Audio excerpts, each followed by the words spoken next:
Doctor साहब, मैं 1 महीने से रोज 50 रुपए की दवाई ले रहा हूँ, पर कोई फायदा नहीं हुआ।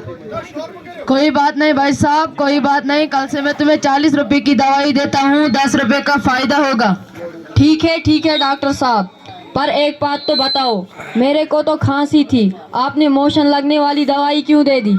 वो इसलिए तो अब खांसी से पहले 100 बार सोचेगा। ठीक है डॉक्टर साहब, पर तुम मेरे इस मोटे पेट का कुछ करो। इसका तो सिर्फ एक ही इलाज है। वो क्या है डॉक्टर साहब? तुम रोज सुबह 2 रोटी ही खाया करो।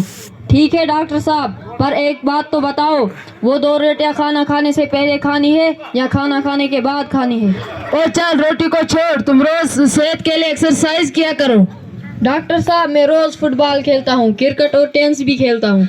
अच्छा ये बताओ, तुम रोज कितनी देर खेलते हो? जब तक मोबाइल की बैटरी खत्म न हो जाती। अबे चल, बड़े मूर्ख हो यार, तुम तो पागल हुए हो। कैसे हुए?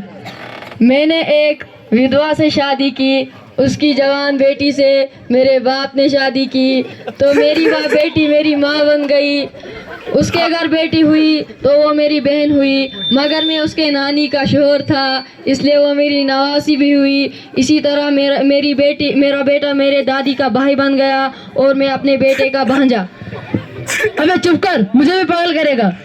लो मैं दवाई लिखता हूँ। डॉक्टर साहब, दवाई लिखो पर कड़वी मत लिखना। डॉक्टर साहब, दवाई लिखो पर कड़वी मत लिखना। लो मैं तेरे खातिर 1 किलो जलेबी लिखता हूँ।